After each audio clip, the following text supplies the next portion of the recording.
So what have you been surviving in love lately? I've been celibate for 5 years. How? I was married early. Let's talk about that.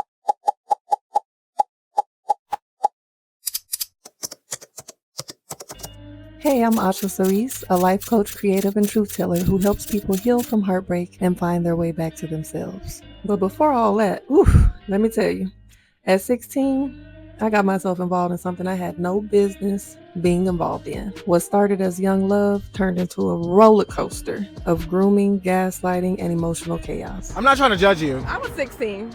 Okay. He was a man. What? How old? 23. Next thing I know, I hear, busted. It was like everything turned into slow motion. I look to my right. There's a car that stopped next to us, and there is a woman getting out of the passenger side, walking, real power walking, heading my way. Although I have done a lot of healing work and I transmuted that pain into my power and my purpose, my younger self has been a little silenced. I stayed quiet to protect images and to shield others from the truth, but no longer will I allow my experiences to have been done in vain. My story will save someone else's life. I chose to break the cycle and help other women do the same. But let me tell you how I got there. Want to hear it? Here it go. This is Bride and Groomed. On the last episode of Bride and Groomed. The day that he got out, I pulled up. I was there where the bus got let out, a red flag. He claimed that he just didn't like hospitals, but what he did was took the car and went and ran the streets and did whatever he wanted to do and came back and picked me up when it was time for me to go. I really wasn't open to that. I was just so hell bent on this is how it needs to be. So we got into it at the grocery store. I literally got so mad that I just left the basket in the middle of the aisle. And he went one way, I went the other way. And then I finally was just like, you know what? You're right. All right. So we left off talking about some of the things that my ex and I experienced when we first started cohabitating, when he moved in with me. So, a lot of the things that we went through, I'm going to be saving for the book because they are heavy. But just know that it wasn't all rainbows and unicorns, as you can already assume. But one of the major things that occurred over the first few months of us living together was me meeting his children, officially meeting his children.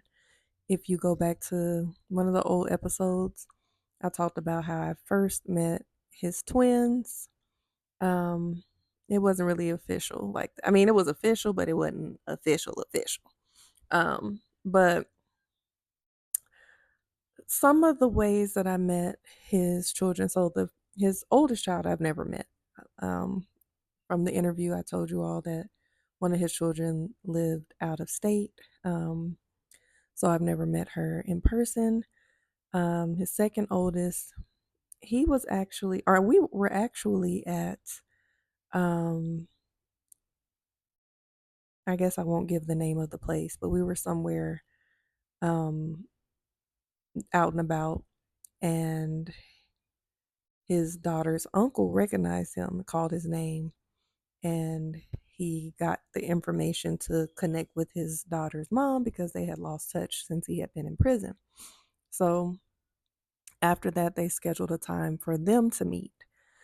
I didn't meet her that day, of course, because I wanted him to be able to spend time with his daughter by himself.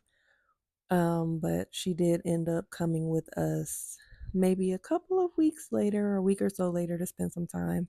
And I got to meet her. She was 5 years old.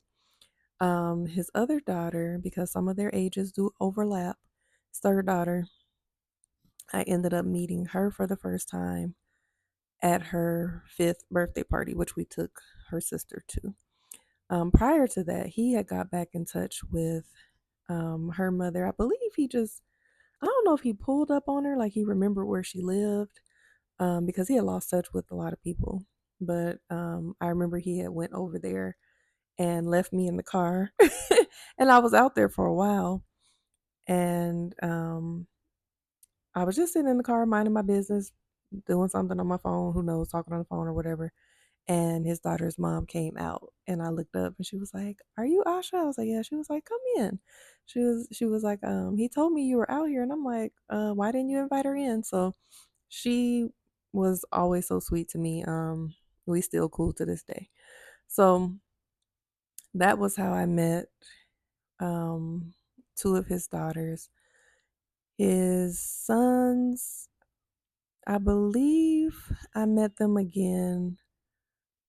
Um hmm, I can't really remember the reintroduction, but I do remember him going over to their house and spending time. And I think I um at first was trying to put my foot down about like, if you go over there then I gotta go come in too. So I started to, I came in, she let me come in while they spent time together. But then once I saw that it wasn't no energy between them, I just was like, all right, y'all have y'all quality time. But then those used to be the four children that would come over the most. Like I would um make sure he spent time with his kids, and eventually we started getting them every other weekend, eventually, not at first.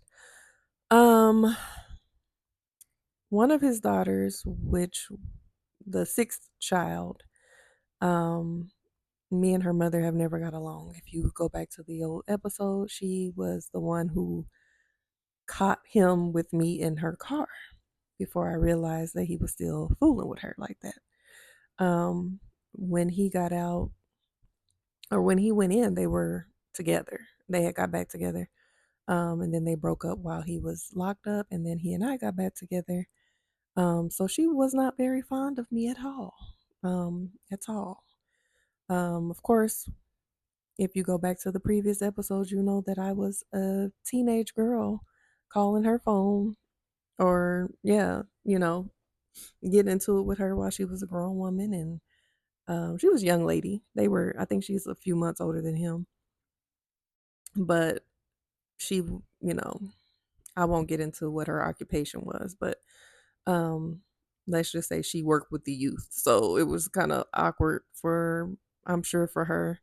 And, as a grown woman looking back on that interaction, totally inappropriate on everybody's side, honestly, because as a grown woman and you have a teenage girl calling you trying to tell you that she's with your man or your baby daddy or whatever, um, she had the right reaction to be like, little girl, focus on your studies, da da da da.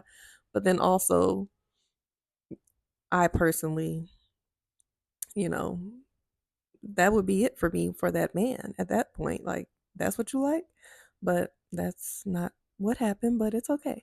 Um, anyway, when we first started getting his daughter, she accepted the fact that he and I were together, but she didn't like it. So I remember picking his daughter up one time, and she was helping put her in the car seat. And when I tell you, if looks could kill, when I turned around to see what she was doing and the way she looked at me, she didn't like me. She still don't like me.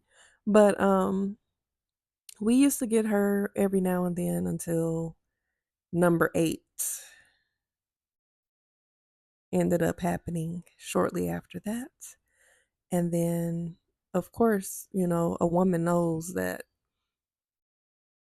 another woman is going to be livid when she finds out that her boyfriend has impregnated his ex. So she stopped letting her other daughter come around while she was pregnant because she felt like, I didn't like her, so she didn't want her child around me.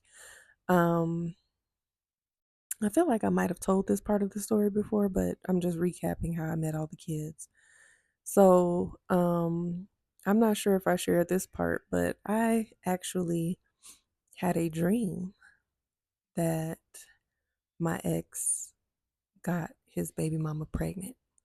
I remember sitting at the kitchen, the little bar in the kitchen, the island, whatever it's called, the counter, sitting at the counter, and he was in the kitchen. And I remember saying, I had a dream that you got pregnant, and whatever else I told him in the dream. And, he just brushed it off like, oh, yeah, you just tripping. That was just a dream. that next week, he had to reveal to me that it was true. But right before that dream, we got a letter, or he got a letter from the child support office saying that he owed some child support from someone that he used to date. And he looked her up on MySpace and he was like, yep, that's my baby. And he showed me the baby, and yep, it was his baby. She looked just like him. And I was at the time, I don't remember, I may have been like 20 at the time, 20, 21. I really, really, really, really, really, really, really, really, really wanted to be a mother. I always wanted to be a mother since I was a young lady. And at that time, I felt like, okay, I've already accepted the fact that you got 6 children. Um, your next child is going to be from me. So when I found out about him having a 7th child, even though he did not cheat on me to have the child, she was probably like 3 or 4 when he got that letter, and we found out about her. I was really hurt. Like, I cried and I was very hurt about it. And it took me some time to process my feelings, but of course I accepted her. He got in touch with her mom, and then we started, you know, spending time with her too. She was a sweet little girl. I loved her instantly. And she started coming over. But right after I found out about number 7, number 8 was revealed. And ooh, mm, during that time of my life, it was one of the hardest things I had to go through. And I'm going to talk about it on the next episode. But I'm going to ask you this. Would you date somebody with children? If so, what's your max? And if you have a max amount of children, do you also have a max amount of mothers or fathers? Now, remember, this was 20 years ago for me. These days, I prefer for them to not have children, just like I don't.